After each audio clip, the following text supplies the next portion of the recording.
Greetings, friends. Here we are in October 2020 at the strangest annual conference that I would guess most of you have ever experienced. In fact, these times are the strangest that I think I've ever experienced. First, we were hit by the COVID-19 pandemic, causing us to shelter in place or self-quarantine and wear masks whenever we were in public. Then the scourge of racism has exploded broadly into the public space, triggered by the killing of multiple African American individuals by the police. Lastly, criminals have hijacked legitimate protests and turned them into mobs, wreaking violence and mayhem. It's like the world has gone nuts. I haven't seen my grandchildren in person since Christmas, and they only live a 3-hour drive away. I've been to more Zoom meetings than I can count. I had to have groceries delivered for the first time ever, and I almost ran out of toilet paper. I also haven't been to worship in a church in 6 months. Well, I can't mention racism and not say something about it. But what can you say?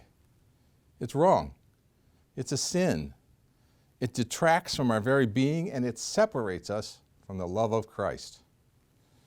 I'm not sure what our next steps are to be as a conference or individuals, but I know that we will not solve this problem overnight.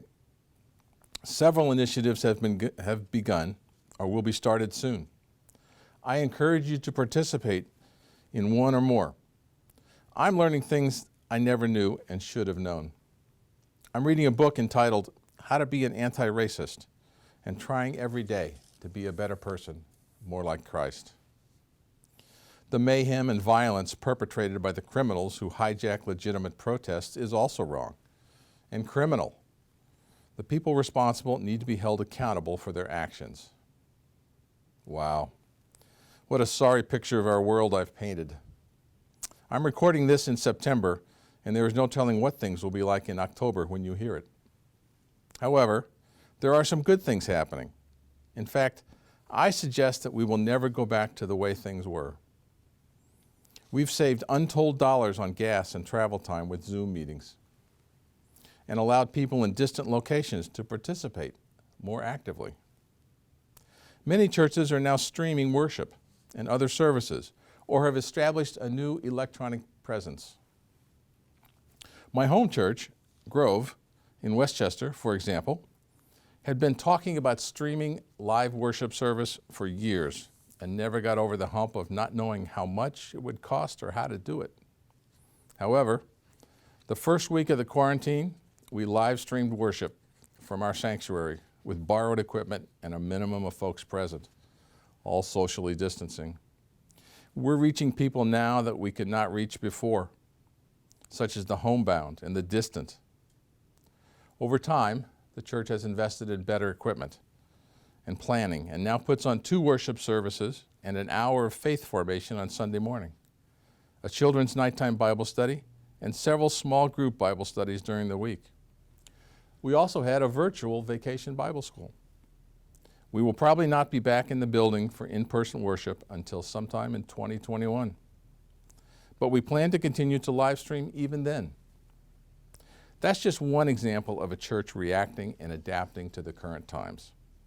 Many others have done likewise. In fact, on any given Sunday, you could visit several worship services. I do. I know that the bishop and district superintendents and district lay leaders do also. I encourage you to give it a try.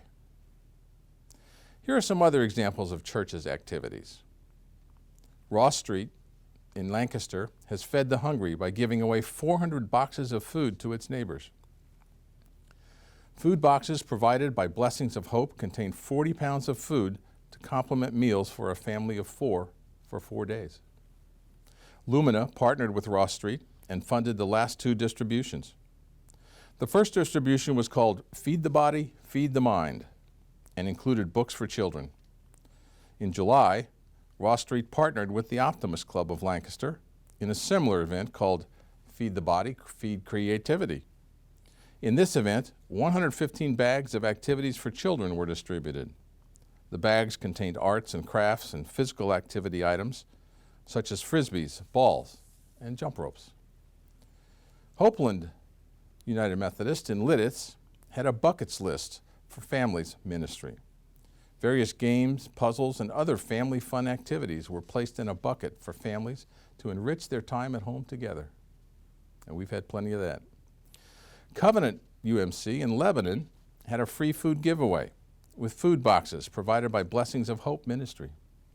Several churches became a partner with Blessings of Hope and provided food boxes for their neighbors. Anchorage Breakfast Ministry at First UMC in Lancaster continued to serve breakfast throughout the pandemic.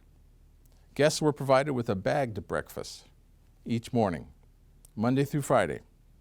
Nobody could enter the church, so the bags were served from the Walnut Street vestibule.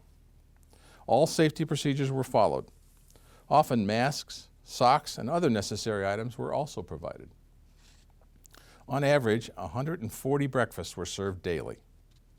In addition to breakfast, guests received a peanut butter and jelly sandwich, snack, and water, as many lunch and dinner programs shut down in the city during the stay-at-home time. Thorndale UMC in Thorndale stayed connected with members and kept up their spirits through their Waving Wednesdays ministry. Each Wednesday, parishioners would gather in the church parking lot. Like any good Methodist meeting, whoever showed up constituted a quorum. There were typically 6 to 12 cars. Then one member, who knew the back roads well and had a map, led the way. The caravan then drove by members' homes, waved, honked, and shared good cheer. Members were called in advance and told to expect the visit. About 85 to 90% of the worshiping congregation was contacted this way in a safe manner.